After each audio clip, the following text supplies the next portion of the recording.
Bucharest, Romania? This is the question that we ask every time we arrive to a new country, and Romania was no different.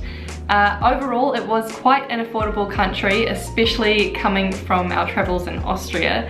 It was a dream for the wallet. We spent just over a month here, so in today's video I wanted to show you guys our monthly costs, and also, as I usually do, it will be in US dollars and it will be priced as a couple, as that's how I travel. And if you're wondering why it's in US dollars, this is because it's a universal currency.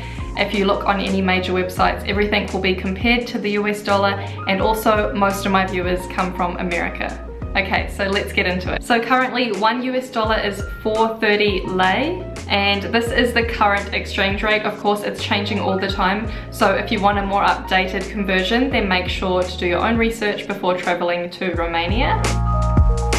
So we'll start off with the most expensive cost, and that was accommodation. So for 1 month at our Airbnb, it costed $792 US, but we did stay an extra week, so it ended up being $900 US. If you're staying for short term, you can get an Airbnb nightly for about 22 to 35 USD.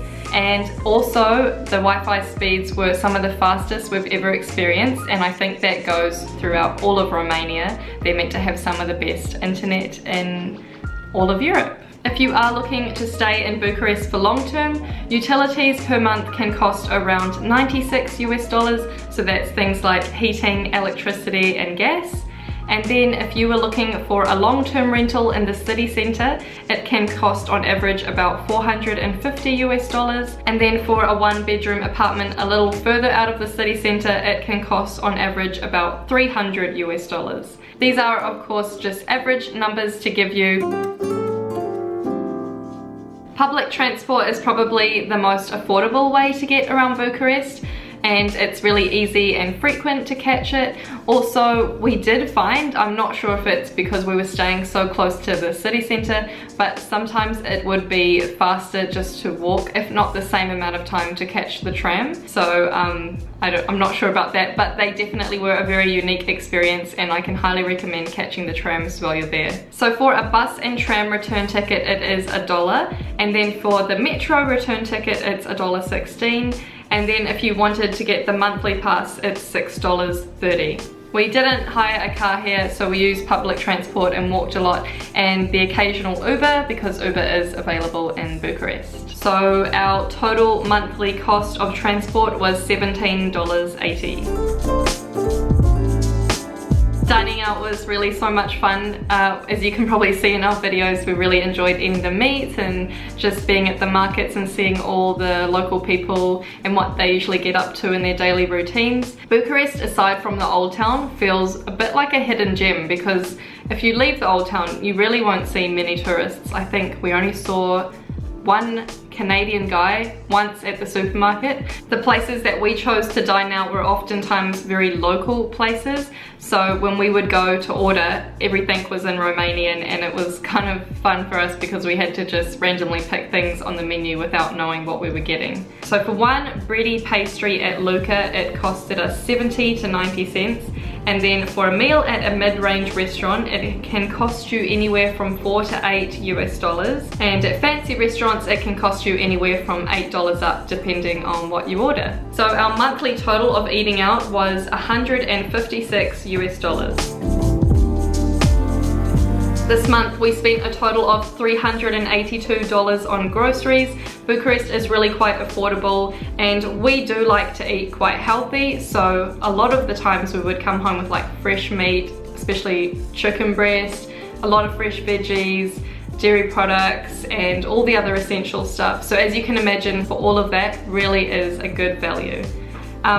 Our favourite grocery store to shop at in Bucharest was Mega Image, because they're pretty much all across the city. From our experience, Carrefour was the most affordable. They also have Lidl in Bucharest, which we didn't actually get a chance to go to. But if you wanted to get the best bang for your buck, I reckon you should just go to the overmarkets early in the morning and get all of your fresh produce there. And then for any other items that you couldn't find at the markets, you can find at Carrefour. And this will definitely be the most affordable way way to grocery shop. The supermarkets themselves are really interesting, so even if you don't have to grocery shop, I'd highly recommend just visiting because they're so lively, and the ambience there, you'll just feel like you're in the real Romania, and it's just an awesome place to visit. So if you haven't already watched my video where we visited the supermarkets, I'll link it above for you guys. And these are some of the prices that you can find at the grocery stores in Bucharest.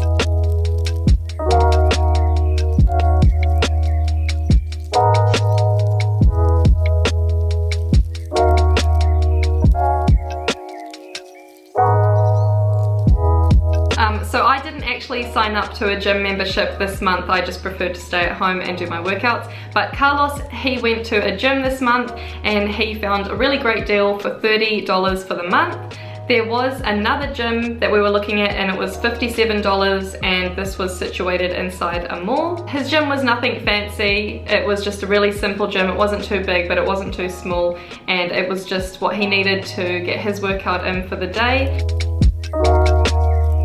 It cost us $5.50 each for our Vodafone SIM card plan, and I think that's a really great price because we actually bought our SIM cards at the airport, which is not something we always do because they really can rip you off at the airports. But in this case, it wasn't much different in price to inside or outside of the airport. The plan included 60 gigs, which was more than enough. I think we probably only used like barely any of that, like 3 or 5 gigs, and they had a really good internet speeds too, mostly 4G networks. So yeah, our total cost of the month for SIM cards was $11. So as a couple, our total cost for the month was $1,550. Now, since we've been in Europe since June 2019, which is coming up about 7 months now, I thought it would be a really great time to give you guys a little comparison to show you the most affordable places that we've stayed so far. So for accommodation, I think Ukraine and Poland seems to be the most affordable places we've stayed so far, and in both of these countries we stayed in not just 1 but 2 cities. So I think that's a really good deal because usually on Airbnb when you do shorter stays it can be more expensive. So I think that's really great value. Whereas in Croatia and Romania, we just stayed in 1 city for the duration of the month. I think it's pretty unexplanatory when it comes to Austria that this was definitely the most expensive place we have stayed in Europe so far, and it was only remotely possible that we were even able to afford staying there was because of our house sit. As for groceries, you guys know that we like to do a lot of home cooking, so Ukraine was the most affordable in this again, and then with runner-ups being Poland and Croatia, and then Romania all being about the same. Austria surprisingly wasn't as expensive as we had expected it to be, but we do usually stay on a budget and we don't get really expensive brands of foods. And also please keep in mind that all of these expenses include alcohol, fresh meat, vegetables and dairy products, and all of the other essentials. So as a whole, we found Europe to be quite affordable for items such as fresh bread, cheese, milk, beer, certain spirits like vodka or rakia, and depending on where you are, if you want to eat foreign foods like Asian or Mexican, this can definitely be a little bit more expensive to buy at a supermarket. So yeah, as you will have noticed, I'm just comparing groceries and accommodation because the other categories really had too much variations in them and I just didn't think it made sense to show that to you guys. If you enjoyed watching this cost of living video, then you can check out my other cost of living videos in the playlist above.